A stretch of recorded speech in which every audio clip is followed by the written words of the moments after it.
नमस्कार दोस्तों, मेरा नाम है सतीश सिंह और आप देख रहे हो उल्टी टी शर्ट। सबसे पहले तो thank you so much. With in last 24 hours I have got 5 to 10 more subscribers. जैसे कि मैंने आपको पहले प्रॉमिस किया था पिछले वीडियो में कि मैं ये वीडियो बहुत ही ज़्यादा मतलब ये वीडियो बहुत सेंसिटिव टॉपिक के ऊपर है। I am very sentimental about my mom. तो मैं आप लोगों से ये गुजारिश करूँगा कि आप इसको एंड टू एंड तक देखें प्लीज़, और ट्राई टू अंडरस्टैंड कि क्या मैं कहना चाह रहा हूँ। जब मैं अपनी मॉम के बारे में सोचता हूँ तो मैं पहली बात तो मॉम नहीं बोलता था, मम्मी बोलता था। और कई की बात तो अम्मी बोलता था अम्मी जान पीड़ा हारी वाम। तो उन्होंने मेरे को बहुत प्यार किया क्योंकि मैं सब छोटा था घर में, तो सब ने मेरे को प्यार किया पूरी ज़िंदगी। लेकिन कुछ कुछ इंसिडेंट जब याद आते हैं तो हमारे घर में 9 फैमिली मेम्बर होते थे including my mom and dad, 7 बच्चे और माँ बाप। तो 9 बंदों के लिए खाना बनाने के लिए एक टाइम पे, मतलब ब्रेकफास्ट में भी including breakfast, lunch and dinner, तीनों टाइम 5-5 किलो आटा गूंथते थे। और उसमें सिर्फ हम रोटी सब्जी खाने वाले लोग थे, ऐसा कुछ था नहीं। वो इकलौती मेरी मम्मी, जस्ट बिकॉज कि मेरे सारे भाई बहन पढ़ सकें, उनको कुछ घर का काम ना करना पड़े ताकि उनकी पढ़ाई इफ़ेक्ट करे, वो खुद करती थी काफ़ी साल तक। उसके बाद जब मेरी बहनें थोड़ी बड़ी होगी तो उन्होंने शुरू किया, और काफ़ी हद तक बाहर का काम मैं या और घर के बंदे करते थे। लेकिन अधिकतर बार मेरे को याद है कि जब मैं थोड़ा बड़ा हुआ, 5वीं 6वीं 7वीं के बाद, थोड़ा सा ऐसा हो गया कि मैं दुकान जाके सामान लेके आ सकता हूँ, तो मेरी रेल बना देती थी मेरी बहनें कि भाई अभी समझ में आया कि खाना चढ़ा दिया है पर नमक ख़त्म हो गया, तो नमक लेके आ। बाद में उसी दिन मतलब नमक लेके आया तो उसी टाइम पे बोल रही कि अरे हल्दी भी नहीं है, हल्दी लेके आ। ऐसे लेके आते थे। तो मैनेजमेंट बड़ा कमज़ोर होता था क्योंकि पापा का काम था सिर्फ कमाना और मम्मी का काम था घर संभालना और हमारी पढ़ाई की तरफ भी देखना। तो जब हम छोटे छोटे होते थे ना, तो 3 टाइम, साल के 3 टाइम, मतलब एक तो दशहरे की छुट्टियों में जो 10 दिन की पड़ती थी, उसके बाद सर्दियों की छुट्टियां पड़ती थी जो दिसंबर में पड़ती थी हाफ ईयरली एग्ज़ाम के बाद, और फिर मार्च में पड़ती थी जो समर वेकेशन बोलते हैं या सेशन ब्रेक बोलते हैं उसको। उस टाइम पे हमारे पास सिर्फ 2 ही ठिकाने होते थे जाने के लिए, एक ये नानी का घर, एक दादी का घर। पर उस टाइम पे क्या होता था, जब हम सोनीपत जाते थे घर अपने दादा के घर टाइम पे, तो उस टाइम पे हमारी जो सबसे साफ और क्लीन और वेल मेंटेन ड्रेस जो होती थी वो स्कूल की यूनिफॉर्म होती थी। तो क्योंकि बड़े बड़े भाई बहन जो थे वो घर पे रुक जाते थे, और मेरी मम्मी हम 4-5 भाई बहनों को लेके ना, लाइन पतार बोलते हैं हरियाणा में ना, लाइन बना के स्कूल की यूनिफॉर्म पहना के हमें पहले तो अपने घर से लेके हाईवे तक लेके जाती थी। उसमें रिक्शा होता था, ऑटो रिक्शा जो बोलते हैं, टेम्पो बोलते थे हमारे यहाँ पे। कभी कभी भूंड होते थे। भूंड क्या होते हैं मैं आपको फ़ोटो में दिखाता हूँ, भूंड क्या होते हैं। और फिर वो शेयरिंग ऑटो रिक्शा होते थे, उसमें 3 रुपये किराया लगता था। जीटी रोड पे जहाँ से भी चढ़ो और जहाँ पे भी उतरो 3 ही रुपये किराया लगेगा आपका। और ये काफ़ी जगह पे, काफ़ी रूट्स पे अभी भी, मुंबई में भी शेयरिंग ऑटो रिक्शा होते हैं जहाँ पे यही सिस्टम है, कहीं पे भी चढ़ो कहीं पे भी उतरो, उस रूट पे तुम्हारा सेम किराया लगेगा। अभी 10 रुपये 20 रुपये हो गया। जैसे आर सिटी मॉल जाने के लिए आप अगर विक्रोली या घाटकोपर स्टेशन उतरते हो तो उनका फिक्स किराया है शेयरिंग में। तो यही सिस्टम हमारे वहाँ पे भी था हाईवे पे, पर वो स्ट्रेच ज़्यादा लंबा होता था। तो उसमें बिठाती थी पाँचों बच्चों को विद सामान, उनको लेके फिर वो रेलवे स्टेशन से करीब भी 1.5 किलोमीटर दूर हाईवे होता था। वहाँ से उतार के पैदल पैदल रेलवे स्टेशन जाते थे। रेलवे स्टेशन क्यों जाते थे? क्योंकि बस का किराया थोड़ा सा एक्सपेंसिव होता था और ट्रेन का किराया शायद हार्डली 2-3 रुपये होता था पर पैसेंजर। तो उनमें से मैं तो मेरे ख्याल से लेस देन 3 ईयर था या 2 ईयर्स था, तो मेरे तो टिकट ही नहीं लगती थी। तो ऐसे करके ट्रेन और सुविधाजनक होती थी ट्रेन। तो ट्रेन में चढ़ो तो काफ़ी दूसरे लोग हेल्प कर देते थे कि आ बेबे मैं चढ़ा देता हूँ। बेबे हमारे यहाँ पे हरियाणा में, तो ये भी एक आज का ज्ञान है कि हरियाणा में बेबे का मतलब होता है बहन और पंजाब में बेबे का मतलब होता है दादी। हमारे यहाँ पे फिर क्या हो गया, तो रेलवे स्टेशन चढ़ते थे तो हम स्लो ट्रेन चलती थी जो हर स्टेशन पे रुकती थी। पानीपत से लेके सोनीपत के बीच में शायद 7 स्टेशन पड़ते थे, 2-3 का नाम मेरे को याद है। एक तो समालखा और गन्नौर तो मेन स्टेशन थे, उसके अलावा भोडवाल माजरी, दीवाना और ऐसे ऐसे स्टेशन पड़ते थे। तो ये स्टेशन पे हमें ध्यान होता मम्मी क्या आ गया, भोडवाल माजरी आ गया, दीवाना आ गया, इस टाइप के। तो हम पर रेलवे स्टेशन का वो जो बोर्ड होता था ना लास्ट में प्लेटफॉर्म के बाद बहुत बड़ा वाला, वो हम देखते चलते थे। तो हम करीब 1 घंटे 1.5 घंटे में हम पहुंचते थे सोनीपत। वहाँ से उतरने के बाद सोनीपत के रेलवे स्टेशन से जटवाड़ा मोहल्ला जहाँ पे हम रहते थे, जहाँ पे हमारा पुश्तैनी घर है अभी भी, वहाँ पे जाने के लिए करीब 5 से 7 किलोमीटर की वॉक है। करीब 5 से 7 किलोमीटर, मैं अंदाज़ा बता रहा हूँ, वैसे एक्यूरेट मैं आपको दिखा दूंगा एडिटिंग करते टाइम। तो 5 से 7 किलोमीटर की वॉक वो मेरी मम्मी सिर पे रख लेती थी झोला जिसके अंदर सारा सामान होता था, और हमें वही लाइन पकड़ के चलो चलो चलो चलो चलो चलो भाजो भाजो भाजो भाजो करते करते हमें पैदल लेके चली जाती थी। और हमें पता भी नहीं चलता, हम सिर्फ ये देखते थे कि लोहा मंडी आ गई, यहाँ पे वो एग्रीकल्चर के मैन्युफैक्चरिंग प्रोडक्ट बन रहे हैं, ऐसे चलते चलते हम पहुँच जाते थे। तो बड़ा इंटरेस्टिंग वो था मुद्दा। और मेरी मम्मी ने जैसे मेरे पापा के पैसे कमाए हुए जो सही ढंग से बचा के और एक एक पैसे को बिल्कुल सहज के बरता है, मतलब उसकी वजह से शायद मैं आप लोगों के सामने इस टाइम पे ये बहुत अत्याधुनिक बातें कर रहा हूँ आपके सामने।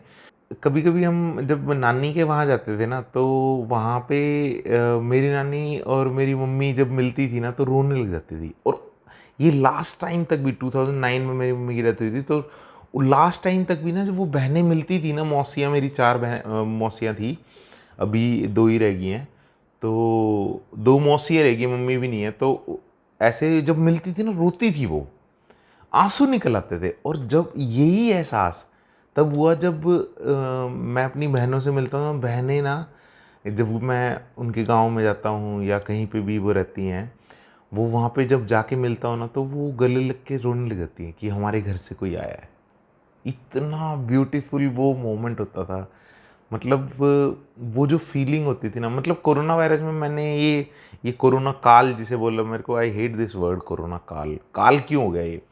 एनीवेज, तो ये जो पैंडमिक चल रहा है ना, ये इसकी वजह से ना मेरे दोस्त आए थे अभी थोड़े दिन पहले ही पार्टी करने के लिए नए घर में। और उससे पहले भी आए थे पुराने वाले घर में भी, जून में शायद। उस टाइम पे हम ना हाथ भी नहीं मिलाया हमने आते ही। हमारा क्या था, हाथ मिलाओ गले मिलो और ये वो करो। तो वो फीलिंग जो होती थी ना गले मिलने वाली, वो जो एक टच होता था ना, उसमें ही सारे इमोशन जुड़े होते थे। तो मेरी मम्मी देखो इतने सालों तक, और मतलब इतने सारे बंदों के लिए, हमारे यहाँ पे मई में या अप्रैल में जब गेहूं कटते थे तो गेहूं की बोरियां आती थी हमारे यहाँ, 9 बोरियां आती थी, 9 बोरियां आती थी गांव से या कहीं अनाज मंडी से, जहाँ से भी खरीदते थे मेरे पापा। उन 9 बोरियों को, 9 बोरी मतलब 100-100 किलो की एक बोरी होती है, तो 900 किलो गेहूं आता था पूरे साल के लिए। हमारे यहाँ चावल नहीं खरीदते, चावल जब खाना होता था तब 1 किलो ऐसे ही लेके आते थे तब खरीद। तो जो गेहूं होते थे उनको, 900 किलो गेहूं को, उनको स्टोर करना पूरे साल के लिए, और वो धो के रखना, और धोने के बाद उसमें नीम के पत्ते, कपूर की गोलियां वगैरह रख के उनको स्टैक करना। इतना सा सिर्फ 2 BHK में, 2 BHK भी नहीं था, 2 RK था वो। हॉल टाइप का कोई नाम नहीं था, वो 2 RK था। बाद में थोड़ा सा जब 1995 के आसपास शायद एक और कमरा बन गया था तो 3 RK हो गया वो। उसमें हम मेंटेन करते थे। और ऐसा होता था कई बार, तो मेरे पापा सुबह ड्यूटी से आते थे तो हम, जगह नहीं होती थी सोने की, तो उठा के किसी बच्चे को तो उधर सोते थे ऐसे। तो ये टाइम के बाद जब मैं सोचता हूँ कि आज की डेट में जब मैं इतना निराश हो जाता हूँ कि यार साला हमने क्या किया लाइफ में, तो ये सोचता हूँ कि यार कहाँ से चले थे, ये तो देख लो तुम, बहुत कुछ कर लिया इसका मतलब। पर इसका मतलब ये नहीं है कि कोशिश करना बंद कर दो। फिर मैं अपनी मम्मी की याद करता हूँ कि उन्होंने भी कितनी कठिनाइयाँ सहन करी होंगी हमें पालने के लिए। वो हमेशा से मेरी इंस्पिरेशन रही है। तो ये टैटू की फ़ोटो मैं दिखाऊँगा आपको। अरे कहाँ गया? तो ये एक्चुअली में मैंने ऐसे इसलिए बनवाया था कि ताकि बाहर ना दिखाई दे। अगर मैं पूरी हाथ भी मोड़ देता हूँ तो मेरा टैटू दिखाई नहीं देता, लेकिन मेरे को अंदर से दिखाई देता है ये। तो टैटू करने वाले ने, ये बड़ी इंटरेस्टिंग स्टोरी है ये। तो जब टैटू करने वाले ने पूछा था कि यार यहाँ नहीं, यहाँ करवा लेना ताकि दूसरों को दिखे, तो मैंने कहा फिर मेरे को नहीं दिखाई देना, मेरे को शीशे में देखना पड़ेगा। तो I want that tattoo because this is ये टैटू मैंने अपनी मम्मी के डेथ के बाद बनवाया था। तो मैं चाहता था कि जब भी मैं ऐसे करूं तो मेरे को ऐसा लगे कि मैं अपनी मम्मी को हक कर रहा हूँ। ये भी थोड़ी है स्टोरी ऐसे। तो एनीवेज, तो मेरी मम्मी ऐसे गुज़ारा करती थी। और उसके साथ-साथ एक और बताता हूँ मम्मियों के बारे में, हरियाणा की मम्मियों के बारे में कैसे-कैसे पल, क्योंकि जब छोटे होते थे तब तो मेरे को याद नहीं क्या होता था। लेकिन एक बारी मैं अपनी बहन को उसके ससुराल से घर पे लेके आने के लिए, हमारे यहाँ पे रूल है कि जब कोई लड़की के घर से आएगा तभी भेजेंगे, नहीं तो जीजा जी लेके आएँगे। मतलब अकेली कभी ट्रैवल नहीं करेगी, इट मीन्स कि लड़ाई करके आई है, इस टाइप का। तो एक ये रूल सा बनाया हुआ है ताकि ये मेक श्योर करें कि हाँ, किसी के साथ आ रही है, किसी के साथ जा रही है, तो it everything is all right. तो जब मैं अपनी बहन को लेके आ रहा था तो शायद बहादुरगढ़ से नजफगढ़ की बस में बैठे थे, या तो पता नहीं कहाँ की कहाँ बस में बैठे थे।